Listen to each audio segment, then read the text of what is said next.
All right, so we're here at Derrimut, and it is absolutely chock-a-block. So what time is it, Cav? 11 o'clock. So we probably picked a pretty crap time to go and train. Generally, we'd train a little bit earlier, but you know, thought I'll get a little bit of an extra sleep in, which was a probably bad idea in hindsight. But anyway, let's get in there. We're going to do an arm session. Let's bloody go.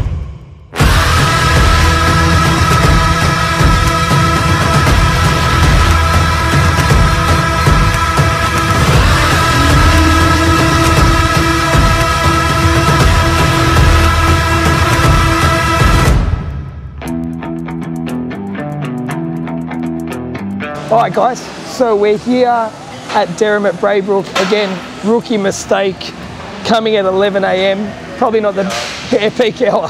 Probably not the best idea on a Saturday morning, but nevertheless, we're gonna hit an arm session. I'm gonna show you guys probably why you're not gaining. You know, there's many factors. There's so many factors at why you're probably not gaining. One in particular, being in a calorie surplus, right? So a lot of people don't even know where their maintenance sits. So how do you know you're in a calorie surplus if you don't know where your maintenance is?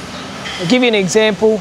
Predominantly most men that come in, their maintenance is at about 3,000 calories. And that would be a healthy male. 3,000 calories would be his maintenance. So if you're someone that wants to gain and you're only eating 3,000 calories a day, well, you're not going to put any weight on. If you're eating slightly under 3,000 calories a day, you're most likely going to lose weight or again, stagnate. If you want to gain, you need to go at least 500 to 1,000 calories above your maintenance to gain lean muscle mass. And you need to do that for a certain period of time. So an example, at the moment, we'll use myself. I've just come off a significant cut. I've put on about 5 or 6 kilos in the last 7 weeks. So if we go back to episode 1, I was quite cut, weighing at about 65 kilos. Now I'm sitting at about 71, feeling a lot fuller, definitely no way near as cut, but a lot stronger. I'm gaining in the right areas. I feel like I've gotten bigger in the areas that I really wanted to work. So just think about that. It's not as hard as it sounds. You just need to find where your maintenance sits, then we can go from there. Okay, so that's one tip why you're not gaining, and that is probably the most important tip, one of the most important tips. So let's go. All right, so I've done a couple of warm-up sets. This is one of my favorite supersets.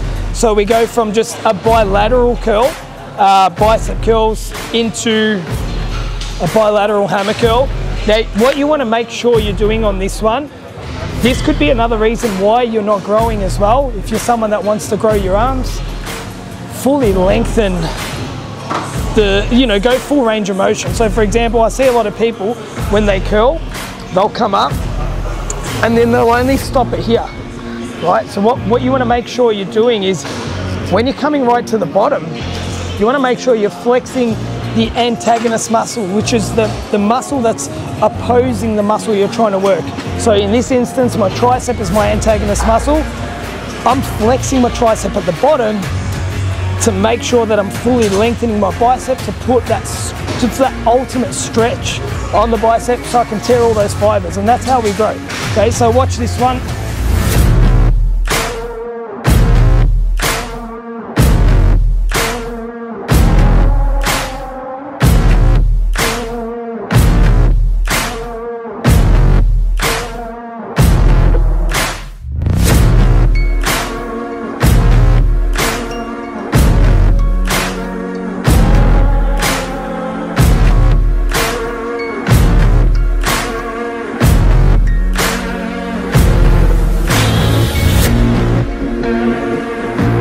All right, so another reason you might not be growing, and it's important, carbohydrates. Are you having carbohydrates before training? Are you having enough to fuel you for your session? And are you having any during training? So I have cyclic dextrin during training. It's awesome, as you know, during the session you're depleting glycogen. You want to make sure you keep those glycogen stores, especially when you're trying to grow. So I use cyclodextrin, it's carbohydrate powder. I have about 50 grams of it during my session. Whether I'm trying to grow or whether I'm trying to lean down, unbelievable when you're trying to lean down, because obviously you're already low on glycogen storage in the body because you're lean, you're flat, you're not having a lot of carbs. Then you refuel with cyclodextrin during training and your pumps last longer. Woo. All right, we're gonna do some preacher curls. Okay, I'm gonna start off with one light set just to get the movement happening, and then we're gonna go into some serious shit. We're gonna push hard, and this is one of my favorites because we do get to lengthen the muscle completely, right, and really isolate the bicep. One of my favorites. Add this into your workout. If you're not doing preacher curls, it's a must. Get it in there with a single arm or bilateral. It's so important. Just off air, we were saying that Cav should be sponsored by Gymshark. You're about to see an epic transformation from my man behind the camera. And I just want to say a big congratulations. He got invited to the States for Fashion Week, yeah? That's massive. That's like run by like Louis Vuitton and Gucci and all that. You could just imagine. This is why I work with him, because he is the best. But I better get as many videos as I can off him now, because I reckon he's not going to be living here for too much longer. So let's go.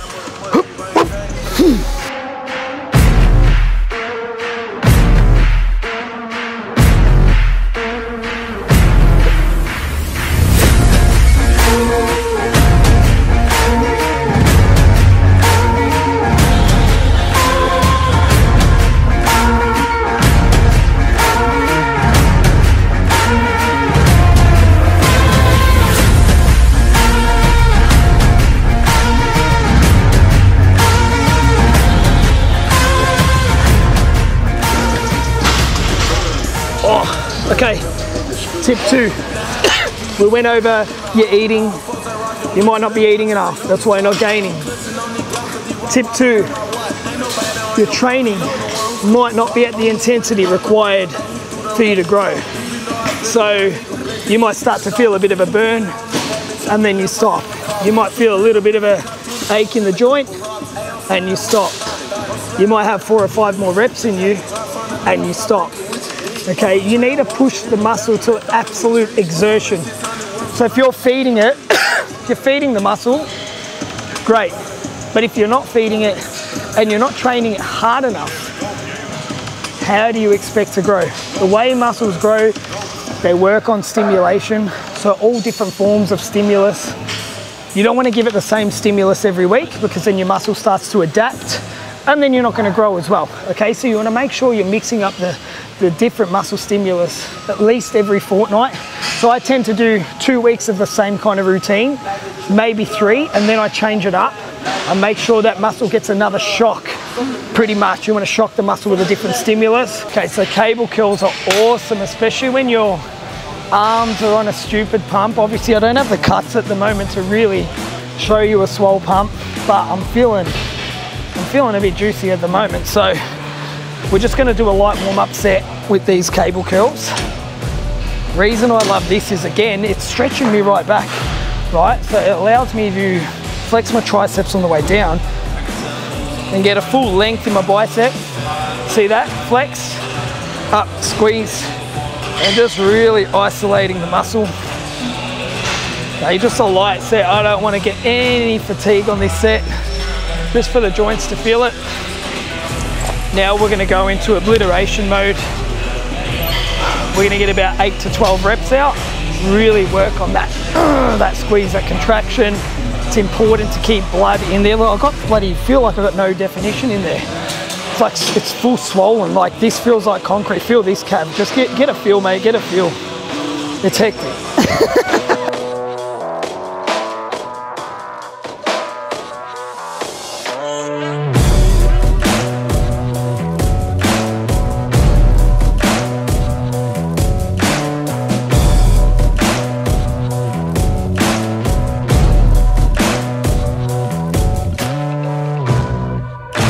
What up, what up, what up?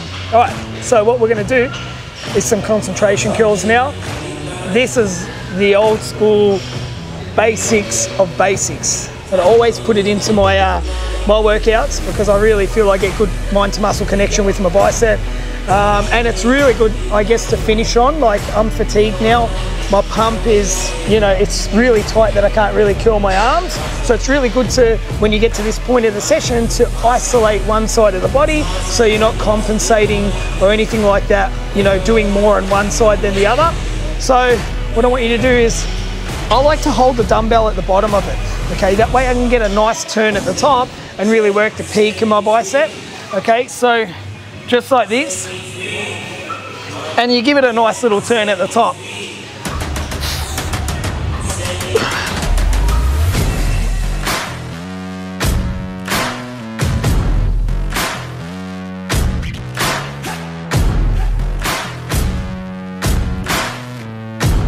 So we're doing triceps now, starting off with dips. Now you can do dips weighted, like with a weights stacked machine, pin loaded, plate loaded. You can do weighted dips, you can do assisted dips, whatever you like. I'm choosing to do dips this way right now, okay? So, starting off with a really light set.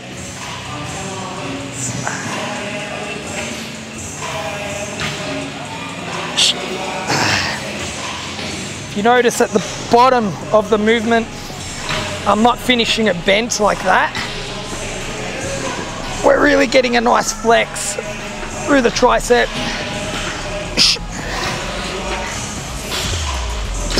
Okay, warm up set, and then we get stuck into the big stuff.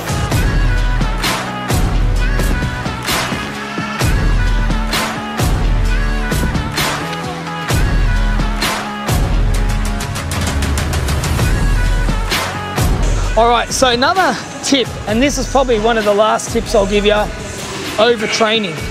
I was a massive culprit of overtraining for years. And you know what? I would sometimes do 30 sets in a session and wonder why I'm not growing. I'm training so hard, I'm doing all these sets, I'm lifting heavy, I'm lifting reps, I'm doing everything I can. I'm training 7 days a week. Mate, you can only do that for so long before your body crashes. Your cortisol will be through the roof, which is your stress hormone. And cortisol, if you don't know, it's amplified by physical stress and mental stress. In this case, when we train, it's physical stress. Okay, so if you're training 7 days a week and you're pushing out 25 to 30 sets per workout, you're just gonna obliterate your cortisol. So you're never ever gonna grow. And you're just gonna stagnate, you're gonna plateau, and you're probably gonna hit a wall that bad that you're gonna crash and feel like you're absolutely stuffed.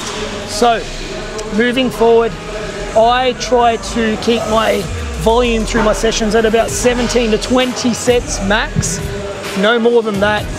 2 sets per exercise. Sometimes I only do 1 set, and it's like a full obliteration set where I'm absolutely cooking my muscle to the bone. So, that's another tip. Don't overtrain. Don't think you need to do more. More isn't always better. All right, so we're gonna do a close grip bench press. I like this one because it does work your inner chest, which is great. And at the same time, it builds the mass of your triceps, which is what we're trying to do right here. So we got mass building exercises, and we got accessory movements that help us with our shape and whatnot and our detail. So we're gonna get stuck into this. I'll do a light warm-up set. Oh, Cav, this track, huh? This is Cav's track.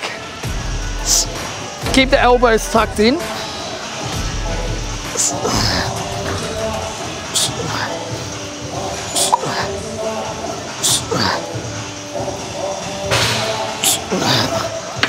All right, then we're gonna do one heavy set. So we're gonna do about 8 to 10 reps on the heavy set.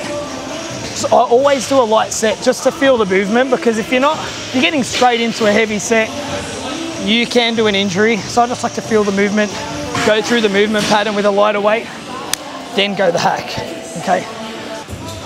All right, so dumbbell skull crushers. You can do an EZ bar skull crusher.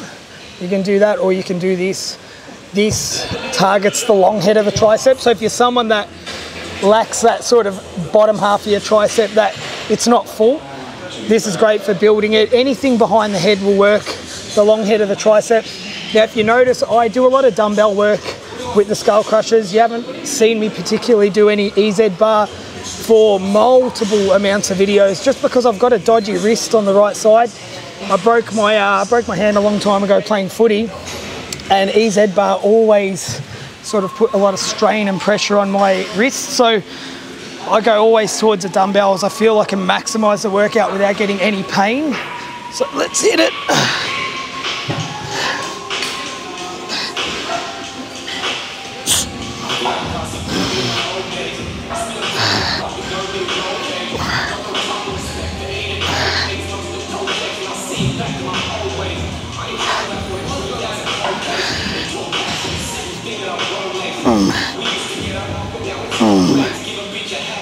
Oh yeah.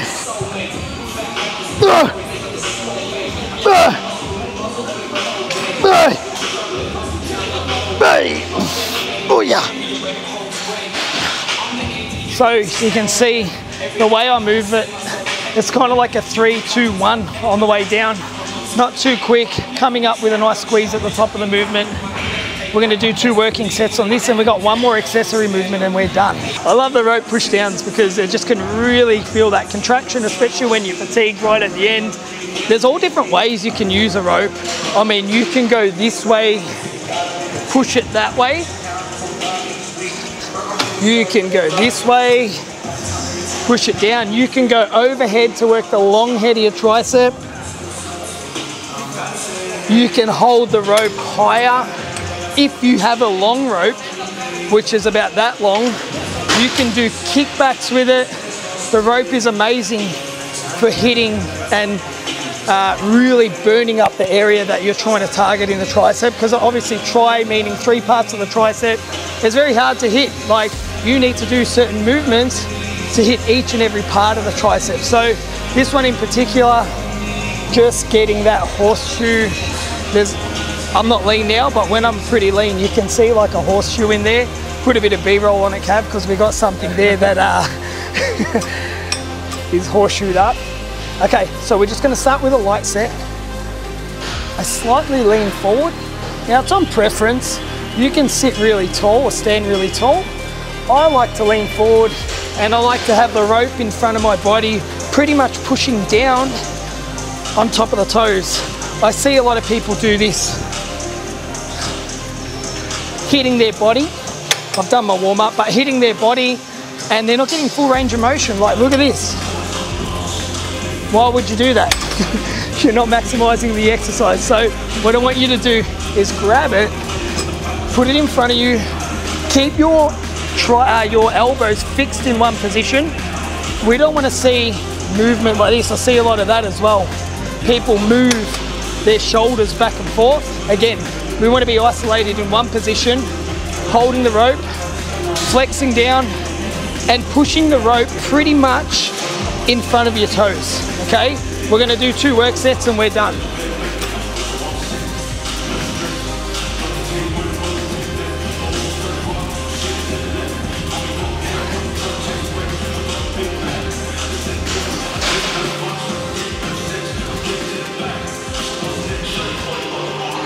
Oh, ha, oh, oh, whoo. Oh shit. Now if you notice at the end of that exercise, I started to not be able to go full range at the bottom. So I don't cheat, I start to shorten the rep range, okay? Now what that does, it allows me again to keep blood in the muscle and keep it under maximum tension, okay? Take note of that. Next time it happens, shorten your rep range, and you'll get those extra 5 or 6 half reps that are gonna absolutely blow your triceps to pieces. Get the mic going. Okay, so we just, bit of rule 1 for post-workout. Okay, again, my favorite. You would have seen this before in, I don't think we've spoken about this flavor in any of the other episodes, but you would have seen me post this on my Instagram. Man, like, this is my favorite flavor, choc marshmallow. I love it because like, it's got this mad aftertaste. It's like, I can't explain it. You gotta have it. It's really hydrolyzed, so you can see here. look, I don't know if that's in the camera, but look how grainy that is. So I'm gonna eat this meal. We're gonna wrap up the session. I hope you got a lot out of that from those 3 important tips. And yeah, look, anything you need, you can hit me up. Please subscribe, like it. We've been getting amazing feedback on the show. I'm actually pretty stoked, to be honest. So guys, I'll see you in the next episode, and enjoy, train hard, and live life to the fullest. Bye for now.